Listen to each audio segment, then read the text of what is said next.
Oh, my shop is always such a mess. Always tools scattered all over. I have tools in these cabinets and bins and shelves filled with some of my power tools, and I've got messes of things here, drill bits and adapters and clamps and saw blades and all kinds of things that I really just want to get organized, and it's always been a struggle for me. This shop is real tight, it's real small. So I have a couple long-term plans in this shop. That heater's gonna go on the wall there, and I plan to build a little countertop that will go along the back wall that will be kind of an outfeed table for the chop saw. And then on this back wall, I thought it would be nice to do a big French cleat system. So it's a nice open, flat, white wall, and I've got this the plugs along the wall there already. People always ask me, sometimes I do videos where I use tools like a circular saw or a table saw or a planer or a router or something like that, and they always give me a hard time. You have all these tools, of course you can do that. It has taken me 25 years to collect, even the limited amount of tools that I have in my shop here, and I still don't even have a full, what I would consider woodworking shop of decent tools. I have bits and pieces here and there. I have very limited things. So today I will be using a planer because I have one. You don't have to do that if you don't have a planer. And I'm going to be using a table saw and also a new tool that I just got to put these on the wall. That's a laser level. First, we need to put the boards on the wall. They're the French cleat system. The long boards are going to mount to the wall itself. So I need to start with that. So I'm going to get some boards prepped and cut and then screwed into the wall. I'm actually going to be using decking. This is 5/4 decking. This might be a little different than other people I have seen making French cleat systems. This stuff is cheap, and it's actually cheaper for me to get these deck boards than it is for me to get some 1x4 material on some clean pine. This is pine, it is treated, but what I'll do is I'll square up the edges with my table saw. So we'll run it through there and just square the edges up on both of these. I'm going to plane it just a little bit, just to kind of smooth out the surface a little bit and make it a little square. And then we will cut it into strips with a 45-degree table saw blade down the middle, and that will give us 2 sides to each one of these. So I'll end up with 4 8-foot cleats to put on the wall. And then I have a bunch of scrap decking laying around. This is one of the reasons I'm using this, that I can use to make all of the hangers that will go on there. So let's process through this wood first, and then we'll get this mounted up to the wall.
So what we ended up with is 4 nice strong runners here for our French cleat system. We got a 45-degree angle on one side. These are about a little over 2 inches on the bottom, and then a little under 2 inches on the top. And they have a little bit of a bend to them, but at least I know there's no cupping or anything like that because of the planer. The planer smooths all that out. So now we're ready to mount these to the wall. So in order to make sure that it is all level, let's check out this Dovoh Laser Level. It's a 3-way laser level, so this is the actual head to it. And so it'll give you a vertical lines in a whole entire room. So at 360 degrees, it'll give you a vertical line. So if you need to make sure that something is straight up and down, inside or outside. If you want to make sure something is perfectly horizontally level, which is the one we'll be using today, you use this one. And then it has another one here that'll give you a vertical line. So you can actually get a grid on the wall, and you can, especially for decorative walls and things like that on the inside, it makes everything just perfect. I'm also going to be using this outside to level, footings and foundations and other things for, outbuildings and stuff like that we build. I'm always trying to level stuff like that. So it comes with kind of everything you need. It comes with a couple batteries, which I'm charging one of them right now. One of them's inside here, so you can run it off of a USB power, or the battery goes right in the bottom here. And it's supposed to last for like 8 hours with the battery, so plenty of time. So there's kind of 2 options to use this. I'm going to use this today. This is a bracket, kind of a multi-use bracket. It has a little pinch clamp on it here, so you can actually mount the level on here. And then if you have like a little edge somewhere in the room or outside, you can actually mount it that way. It also has a magnet. So this is all magnetic here, and so you can actually mount this right to a metal wall or the side of your truck. You can just use a regular photography tripod, which I have a couple laying around obviously from doing YouTube stuff. And this is the shoe from one of those just cheap tripods. They're like 10, 15, 20 bucks. And you can mount it to that and then just use it on a tripod wherever you are. So I'm gonna get this mounted on here, and I actually have a metal door in this room that I'm gonna use to mount this to. It's just easier. The nice thing about using it on this bracket is you have this little adjustments. You can get it close, and then you can kind of wheel this up and down and get it right exactly the spot you want, and then tighten this down, and then it'll sit right where it's at. Let's get this fired up and get a laser line on the wall, and we'll start looking for some studs.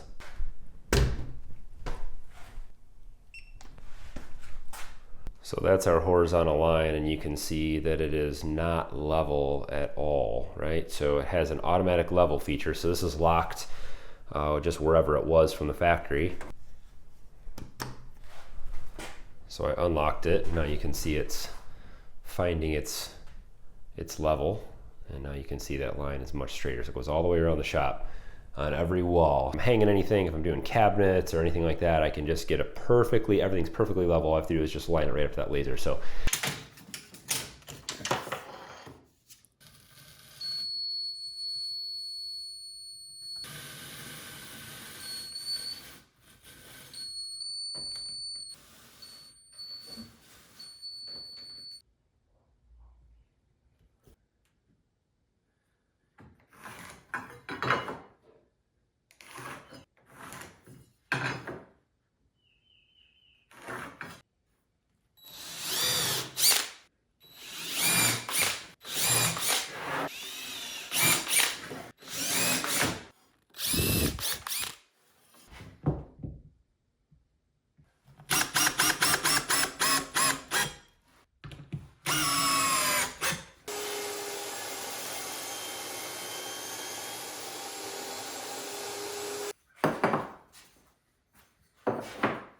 we have our first rail up here. It's perfectly level, it's perfectly straight.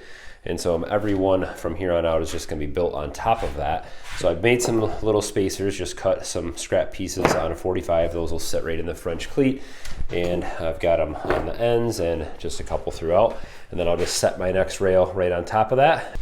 So everything's gonna stay straight and level from here on out based on that laser level line that we mounted the first one to. So I decided to go with a 4-inch spacing. So there's 4 inches between each one. I think that'll give me enough space to, if I have longer things, they can hang between multiple cleats. And if I have smaller things, this will give me more cleats to mount things to. I went ahead and placed all the screws. I'm just using 3-inch deck screws, and I'm just putting 1 in each stud. I think that's probably, I'm not hanging anything super heavy off this.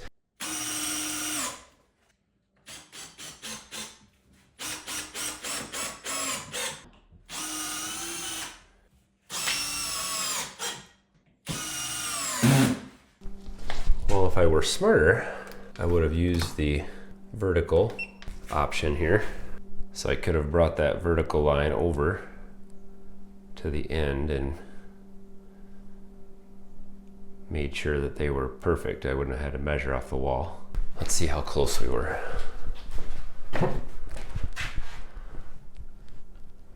Well, we're a little off on that one. Well, I wish I would have bought more decking actually. I like the look of this, and if I just got 2 more deck boards, I think I could make it all the way up to the ceiling. So those are 8-foot deck boards. I got 2 of them that made 4 runners here, so I'll probably grab 2 more and do the same thing. I really like how this turned out. And part of the reason I did this is because I have a ton of this scrap laying around, and so I can make either out of 3/4 inch plywood that would work in this, and or these scrap pieces of deck boards or other 1-inch material. 3/4 inch material would probably work too. I made my 45s, they're deeper because of the thickness of this material, but if you put a thinner piece of wood in there, it'll still grab. Anything with a 45-degree angle will sit into that. So they don't all have to be a perfect, the perfect thickness of these deck boards. Definitely another useful tool we can add to the inventory here, and I'm sure you'll be seeing more of that as I get some things put together outside. I've got some fencing to do around our garden. I've got some little sugar shacks and other kind of outbuildings and sheds. And let me know what you guys think of the French cleat system. I almost feel like it's overdone. Everybody's shop has to have a French cleat system, but it is one of the best ways to hang things on the wall. So I can't think of a better way. In a future video, I will get a bunch of scrap wood together and we'll make a bunch of different things to hang on the wall, different little containers and charger mounts and drill mounts and stuff for clamps and stuff for spray paint and caulk and all the different random little tools and things that we have around here. So homework for you guys is let me know if there's a good article, a website, or a YouTube channel or video that has the best French cleat systems. And I'm talking about all kinds of ways to mount common tools. I'd love to check more of those things out and do a little more research before I get on to the next step. So your job is to find some of those things, share it down below in the comments, and I will check it out. And as well as anyone else watching can check those things out as well. Check out the Dovoh Laser, the Laser Level. I'll have links in the description for any discount codes that the manufacturer has offered you guys for that product. Don't forget to hit thumbs up on today's video. And as always, guys, thanks for watching. Have a good one.